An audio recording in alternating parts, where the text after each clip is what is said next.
What about those who didn't cast a ballot at all in 2024? Those who didn't show up to vote? Well, they have become absolutely perturbed. I dare say they are pissed off at the president of the United States. Voters who didn't cast a ballot in 2024. Trump's net approval rating back in November of 2024, just after the election.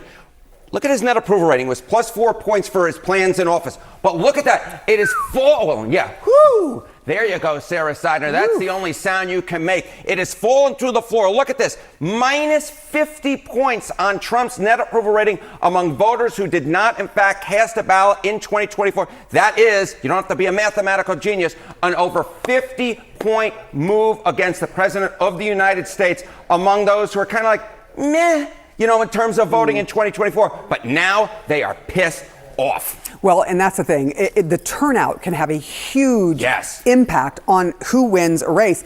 Give us some sense of why people are in this position, and I can kind of guess, but I'll let you tell us. Tell us the numbers. I'll tell you the numbers. I mean, look, anyone who's been following these segments, anyone who knows anything about American politics knows it's the economy. It is the economy smarty pants in terms of Sarah Seidner. And you can just see it here. I mean, view of Trump in the economy, again, among voters who did not cast a vote in 2024. In November of 2024, 60% were confident in Trump to make good decisions when it came to the economy. But again, this number has just absolutely plummeted. Look at his approval rating now on the economy among those who didn't cast a ballot in 2024. It's 19%. It's only a third of those who were confident back in November of 2024. Again, we're just talking about numbers that are falling through the basement. If you hire the carpenters who built Donald Trump's floor in this, you shouldn't have. So Trump isn't actually on the ballot technically, but Republicans certainly are. Is this going to have an impact, you think, on them? Yes, absolutely. This is the key question, because it's not just about persuasion. It's about turnout, baby. It's about turnout. And these folks are not just pissed off and want to vote Democratic. A lot of them are actually very likely to vote. Okay, voters who didn't cast a ballot in 2024, their 2026 choice for the House. Look at this. Democrats are winning amongst them by 31 points, and 48% of them are either very likely or almost certain to vote in the midterm elections. So this is a group I'd really be paying a lot of attention on, because the reason why Democrats are doing so well on the generic ballot is in large part among those who stayed home in 2024. Many of them will vote in 2026, and they won't be voting Republican. They'll be voting Democratic, because truth is, they're just pissed off at the president of the United States. We expect to see some potentially big numbers. I mean, judging from this at the polls or voters' numbers when it comes to the midterms. When you're perturbed, you turn out to their vote are going to have to speak to them and to the issues that matter to them. And that's going to be the Iran war. It's going to be economic costs, gas prices, and like you mentioned, inflation. Do you see this being more acute in maybe some places we might not expect? Do you see it being a factor in Texas, a factor in Georgia, which Republicans want to win back desperately, take away that seat from John Ossoff? I think it could be. I think that what you're going to see is the Republicans in the Senate, they're pretty pissed about what happened over the president choosing to endorse Ken Paxton over John Cornyn, just given the, really what John Cornyn has done for not only the GOP, but also for Trump himself. And then to see that play out because of some, discrepancies or some really personal issues that the president has, I think it's a real big gift to Tallarico and puts that seat at risk that it didn't need to be. It doesn't have to be at risk, but because of the president's decisions and the president's actions, Republicans are going to be feeling that pain point when it comes to November. And I don't see that there's going to be much of a turnaround opportunity for them between now and then, unless they distance themselves from the president and point out the fact that the president is patting his own pockets and not delivering on promises he made. For all those people who agree with the president against the EV mandates under, the Biden administration, they're now paying double in gas prices for their cars. So. Yeah, and we pointed that out. I mean, if Donald Trump wanted to empower gasoline and empower, fossil fuels, starting a war with Iran and cutting off fossil fuels and the supply for the country and making gas prices go up everywhere, including here at home, at the same time as he's cutting off EVs, not smart politically, not smart strategically. Let me put up a Fox News poll, because I think this is so interesting. We know how independents feel. We know how Democrats feel about Donald Trump. The independent number, as you know, Alex, has just gone way up through the roof. But look at Republicans, MAGA Republicans. Trump's approval is 80% among MAGA Republicans. That's an all-time low for MAGA Republicans and Donald Trump. Non-MAGA Republicans, only 54% think he's doing a good job. White voters, 43% think he's doing a good job. Rural voters, 43% think he's doing a good job. This is the squishiest Donald Trump has ever been among Republicans. Yeah, it suggests that the floor may not be a floor at all, that he may have further to go. We've sort of operated under the assumption that he'll always have like 30% of the country with him, but that may not be true. And you got to look at the macroeconomic factors here. We talked about corruption a lot at the beginning of the show, Katie, and I think one of the reasons why that message is more resonant right now is because Americans are hurting financially. You know, they can't afford to drive to summer vacations. They can't afford the hamburger meat for the Memorial Day barbecue. Maybe they can't afford the air conditioning. They certainly don't have extra money for, purchase power. The purchase power has been grossly diminished. A lot of them are just buying things on credit at this point. If you're a young American, you're worried about all this plus the AI revolution that this administration has done nothing to have a real conversation about. I mean, he's effectively forsaken the economic concerns of Americans at the same time that he's dead set on building a ballroom and repainting the reflecting pool for millions and millions of dollars and erecting an arch and going to war with Iran for reasons nobody can quite articulate, and is sacrificing Americans' health and financial well-being in the process. That's why the sort of corruption message, I think, right now resonates more than it would in any other year, because Americans are in pain.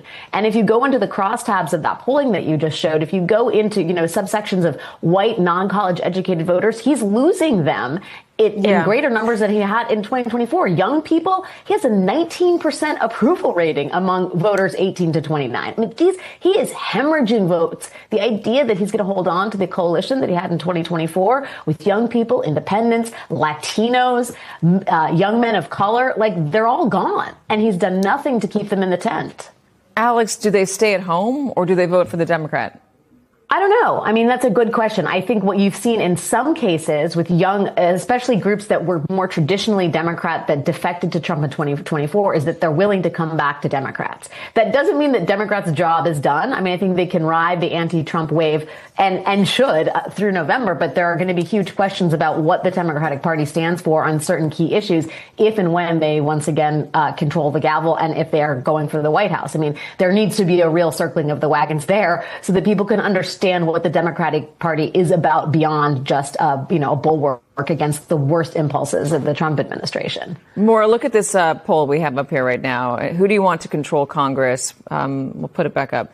50% say Democrats, 39% say Republicans, 11% say independents. So do you take this as this is not just a Donald Trump problem, this is a party problem?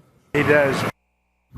Okay, first off, as far as I know, Congressman Fitzpatrick is not quite Jackie Heinrich's husband yet. They're getting married later this spring. But that's beside the point. The point here is this. Donald Trump is making not so veiled threats aimed at members of his own party who have the audacity to vote against his agenda. Now, inside Trump's mind palace, you could call it, he clearly believes he's riding high after he ousted Republican Congressman Thomas Massie last night, after he ousted Republican Senator Bill Cassidy last week, and after he ousted several Republican state legislators in Indiana earlier this month. He clearly feels great about all of the members of his own party he has managed to take out in the past month. I'd note it took $33 million to take out Massie, most expensive race in congressional history. And now he's expanding the battlefield of his Republican civil war, though I would note, threatening not just Republicans in ruby red districts who will be replaced by other Republicans, but Republicans like Brian Fitzpatrick, who represents a crucial swing district Republicans are trying desperately to hold on to this November. To put a fine point on it, I think you all get this, but if Trump takes out Brian Fitzpatrick, a Democrat takes that seat, not a Republican. So how did Brian Fitzpatrick take Trump's not-so-veiled threat?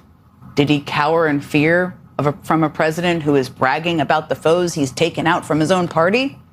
Well, here was Brian Fitzpatrick just a few hours later when he was asked about Trump's new slush fund for Capitol rioters, a.k.a. the so-called anti-weaponization fund. What do you make of this $1.7 billion fund for bad news? We're going to try to kill it. You're going to try and kill it? Yep. Wow. Okay. And how? Well, we're considering legislative options. We're going to write a letter to the AG to start, but we're considering a legislative option. Okay. We're trying to unpack exactly, what the legal machinations are, but can't do that. Right. And have you ever heard of any other Americans, other than Trump as an associate? I haven't. I've not. Who are unauditable by the IRS? I've never heard that before. Okay. So would that be part of the legislative? Of course. Okay. Of course. Yeah, you can't do that. Yeah, you can't do that. Pretty clear. That's what I've been saying. That's what a lot of people have been saying.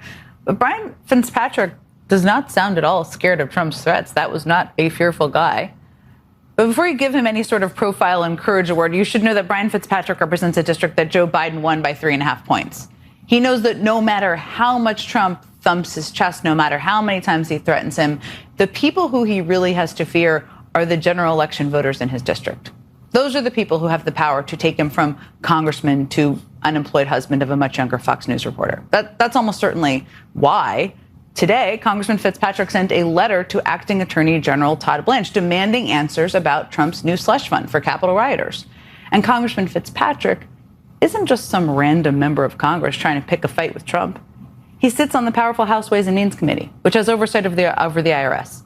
So he will have ample opportunity, potentially. One of the greatest challenges any president can face isn't criticism from the opposing party. That's part of politics. The real challenge begins when people who usually ignore politics become frustrated enough to start paying attention. And according to recent polling and voter sentiment, that may be exactly what Republicans are worried about right now. For years, one of the Republican Party's biggest advantages was low engagement among dissatisfied voters. Millions of Americans felt frustrated with the political system, but many of them simply stayed home. They didn't vote, they didn't volunteer, and they didn't closely follow political news. Now, there are growing signs that this dynamic may be changing. More voters who previously sat out elections appear to be paying attention, and many of them are expressing concerns about the direction of the country, the economy, and the promises made during the last campaign. If that frustration eventually translates into voter turnout, Republicans could face a much tougher political environment than they anticipated. What makes this situation especially significant is that many of these voters initially gave Donald Trump the benefit of the doubt. They expected improvements in the economy. They expected lower costs and greater affordability. They hoped their financial situation would improve. But as time has passed, confidence among some voters appears to have weakened. That matters because when politically disengaged people begin forming strong opinions, those opinions often show up at the ballot box. The economy was expected to be one of Trump's strongest political issues. It was a central part of his campaign message. Republicans spent years arguing that affordability, inflation, housing costs, and everyday expenses were among the most important issues facing American families. Now, as the governing party, they face a challenge every administration eventually encounters. Voters care less about explanations and more about results. For many Americans, concerns about grocery prices, rent, healthcare costs, and household expenses remain very real. People don't judge economic conditions based on speeches or press conferences. They judge them based on their personal experiences when they pay bills, review bank statements, or manage monthly budgets.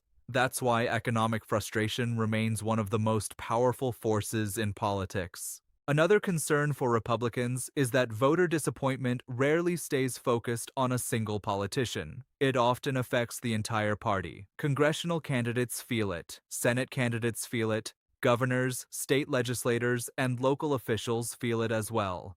Political momentum can spread quickly, and so can political frustration.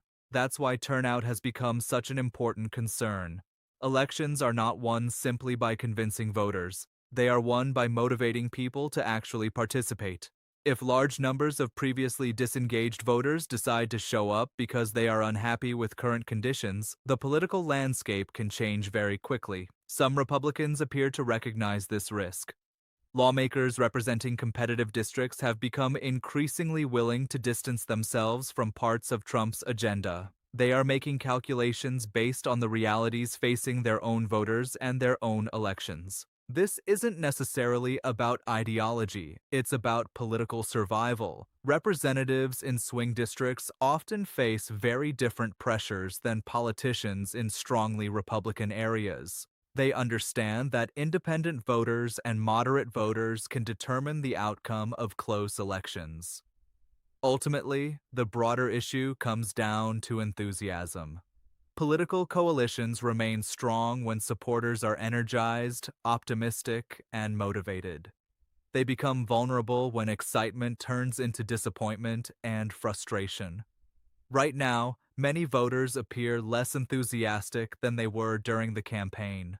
Some are questioning whether the promises they heard are producing the improvements they expected in their daily lives. Of course, politics can change quickly. Economic conditions may improve, public confidence may rebound. Voter attitudes can shift dramatically between now and the next election cycle. But if Republican strategists are focused on one number above all others, it probably isn't fundraising or even approval ratings. It's turnout. Because if previously disengaged voters decide to re-enter the political process specifically because they are dissatisfied, the consequences could be significant.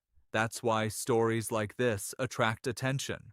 Not because any single poll predicts the future, and not because one election determines what comes next, but because they may signal a broader political trend. The voters who once stayed on the sidelines may be preparing to participate again. And when frustrated, motivated voters begin paying attention, they often become one of the most powerful forces in any election. That is the challenge Republicans appear increasingly concerned about, and one that cannot be solved by campaign slogans, television ads, or social media posts alone.